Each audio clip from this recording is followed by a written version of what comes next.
vinyl lovers, Uncle Roddus back again, and it's vinyl video time again. Okay, let's just adjust that a wee bit. A few items have come in just this last few weeks. It's first a day of spring, hurrah! Spring is here, spring has sprung, the deaths are coming up.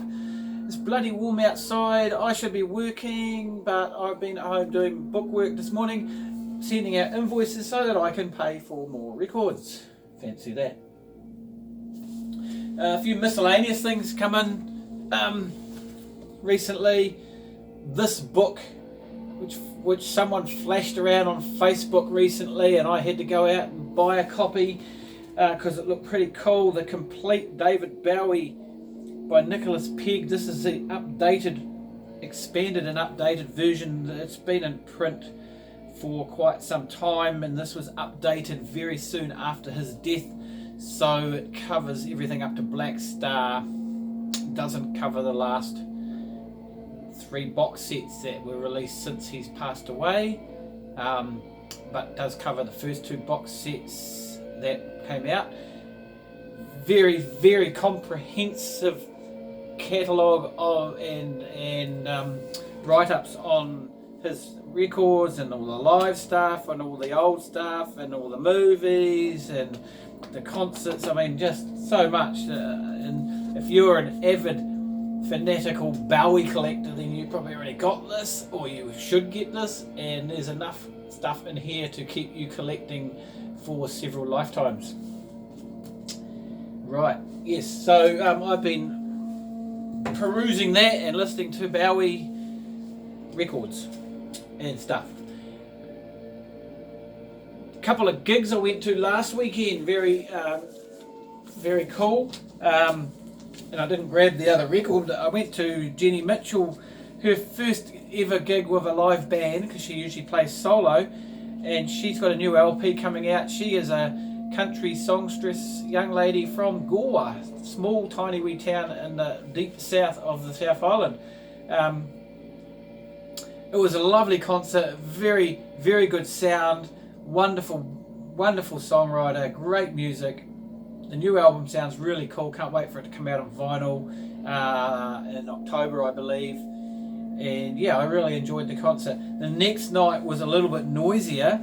3 bands played. The first one was a band called Bin Day. I'd never heard of them or seen them. 3 young ladies. It was a punk band. Very raucous.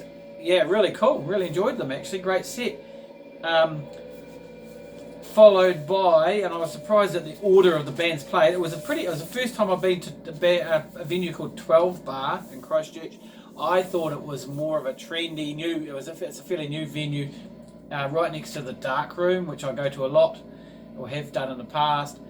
I thought it was some sort of trendy place, where a lot of wankers would go to drink and listen to boring cover bands, but actually it's not. It turned out it's actually a real funky wee venue, and it's actually quite a good sized venue compared to the Dark Room, certainly. So yeah, it's sort of dark and dingy and quite grotty, but actually really cool, and got a good stage and got plenty of room to watch the bands. It's actually a good setup. Anyway, Dick Move played. They played after Bin Day. Played some new stuff and played a lot of stuff off their record out on a couple of years back there, I suppose. Seen them live before. Great punk band. Female singer, feminist lyrics, pretty much most of it, but yeah, really cool. She's full of beans, the woman that sings in this band, and she was jumping down into the crowd while she was singing and all sorts of stuff like that. So one of those type of extravagant ones. And also played that night and played after Dick Move, and they were the last band of the night, is this Earth Tongue. Now they're more sonic, heavy sonic, not grungy, not deaf, not doomy, but sort of edging in that direction. Just a 2-piece guitar and drums with Gussie Larkin, who is the lead singer and guitarist in the Mermaiders, which is completely different kettle of fish to this stuff. Yeah, it went down really well with the crowd. It was okay. I prefer, to be honest, I do prefer her, and it is slightly more commercial, but her Mermaidens, they write really good indie pop, very clear and clean sounding songs. I may have talked about them in my last video because I went and saw them play recently too.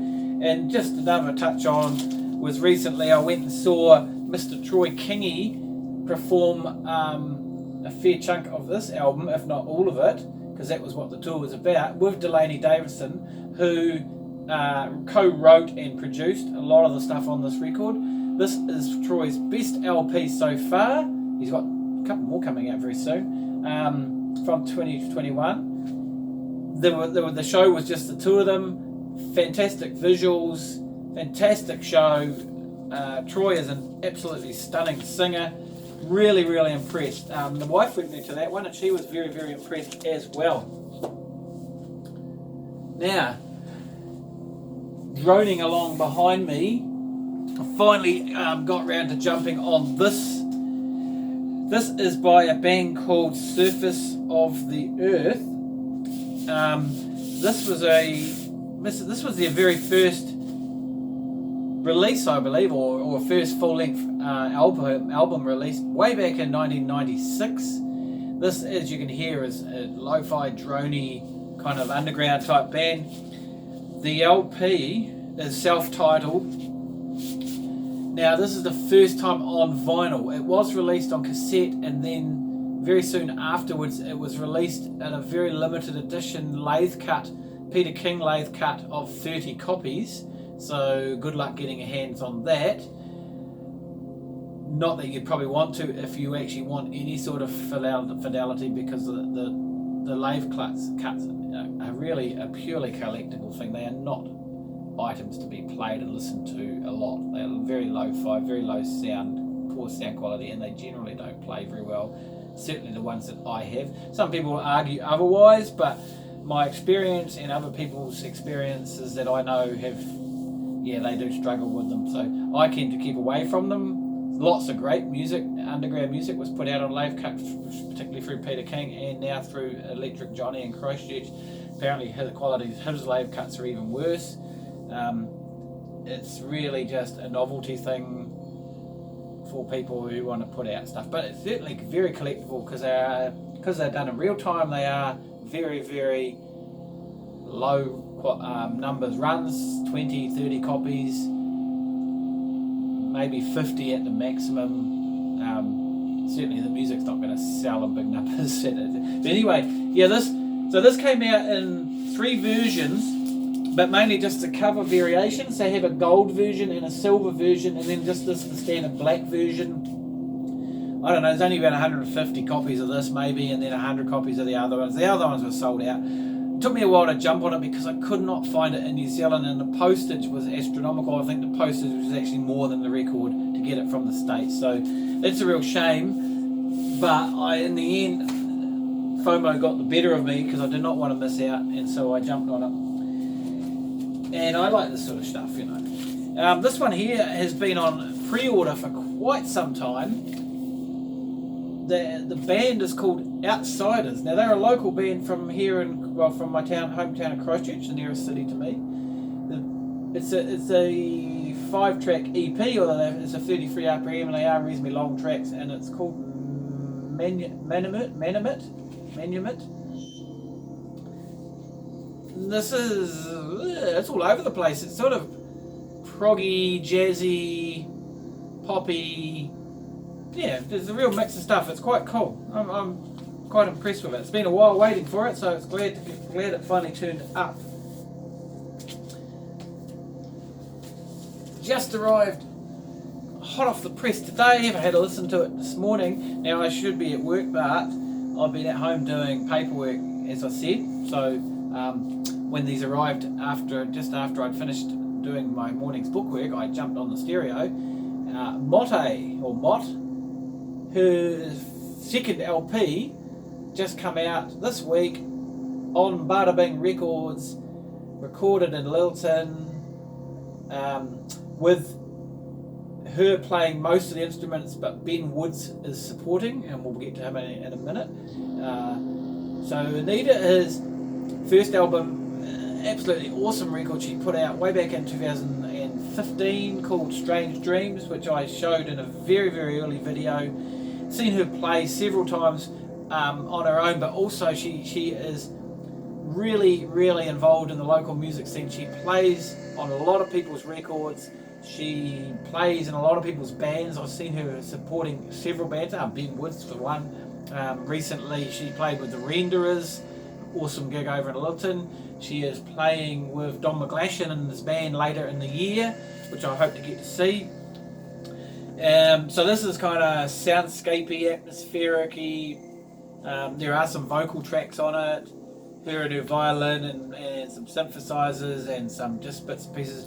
Yeah, it's a very mood sort of LP. My wife actually said she really liked it, what she heard of it this morning while I was playing it. So that's cool. Something that we can both get into. And speaking of Mr. Ben Woods, this is his new record just come out called Dispeller. It's been on back order for quite some time. This is on... I thought this was on Melted Ice Cream, but maybe not. MIC, I'm sure it's on Melted Ice Cream. Yeah. Just Ben solo this time. Last album he put out, he did have a band. I'd seen him live a couple of times, and I was a little bit ambivalent towards his music, but the last couple of times I seen him play with the full band was really cool. Then I just seen him recently doing this stuff, solo stuff at a gig in town that I went to. I think it was the Mermaidens gig anyway. This is on a sort of marble type vinyl. I've only played this once. I think it's going to take a little bit of getting used to. I'm not often a big fan of this sort of solo stuff, but some people can pull it off better than others. We'll see if that grows on me. And then... what else have we got?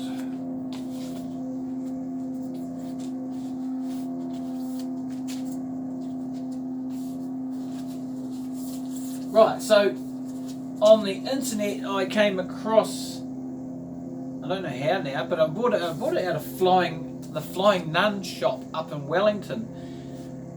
Flying Nun have opened a new office and shop in Wellington, and they're not just selling Flying Nun stuff, they're selling other stuff as well. And I don't know how I got onto that, but this came up on their website. This is the reissue, I think, from 2018 of Wire's debut LP. Yeah, wow, Pink Flag, man, this is a huge album for me. One night when I was a young man of about 14, I suppose, head on the pillow with my little Sony transistor radio tuned into the late night ZM broadcast out of Auckland with Barry Jenkins, aka Dr. Rock, and he used to play a lot of punk and post-punk, and he had a huge influence on a lot of people in New Zealand, in my age group, I guess, and you know, a little bit older.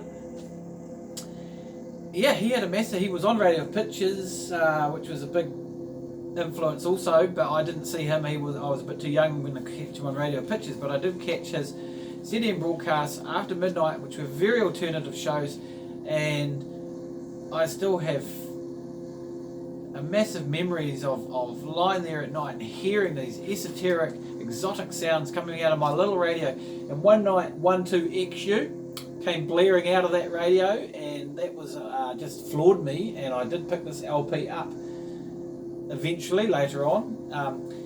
I have it on CD. I've had it on CD for many years after I sold my original copy, and then I picked up the other two reissues that came out about the same time as this. As usual, I was a bit slow on jumping on them, and they disappeared, and I couldn't get my hands on this one, and it just turned up again. So I'm pleased about that it has finally turned up, and I've got the trifecta of the first three LPs, which are just awesome. And then finally, I discovered that these have been reissued and were in a couple of shops up north. So one of them I got from Flying Out, just arrived today, which is this one. So this is record A of volume 2 of the Deutsche Elektronische Musik, however you pronounce that. So 4 sides of German krautrock, as they call it. So yeah, I've been collecting these volumes again. I was slow to get on the mark. I picked up volume 4 and then started working my way backwards. There were still copies of volume 3 floating around. Volume 1 and 2 were starting to get harder to get. I did pick up one half of volume 1, record A. So I'm now waiting on to find record B. But these two eluded me, and they have just been reissued apparently this year. So this is the record A of volume 2, and this one, which is a different colour cover from the original. Was the original blue on record B and one white? I can't quite remember. Have to look on Discogs. And then this is record B of volume 2. So that completes my set, apart from one half of volume 1 I'm still aiming to get. So maybe the fact is that they've reissued these, they may reissue that, because the ones that I've seen on Discogs were just getting a bit too expensive in the mail. The cost of getting them here is just a bit too much. So we'll see what happens on that, but I think that completes the set, almost completes the set, unless they've released any more that I don't know about, but I don't see any more on Discogs at the moment. So there may be some more. Soul Jazz do a good job on there. I have a few Soul Jazz compilations. I've got all the Punk 45 ones that I know of so far, and a couple of other types of Soul Jazz ones. So yeah, pretty cool. Alright, well that's me again. Unfortunately I should have had the new Bruce Russell from the Dead Sea. He's put out a new LP on synthesizers of some sort, so that will be really interesting, and that should be here any day. So we'll have to hold it over till the next video. Rightio, I shall carry on with my day and see you again next time. Cheers.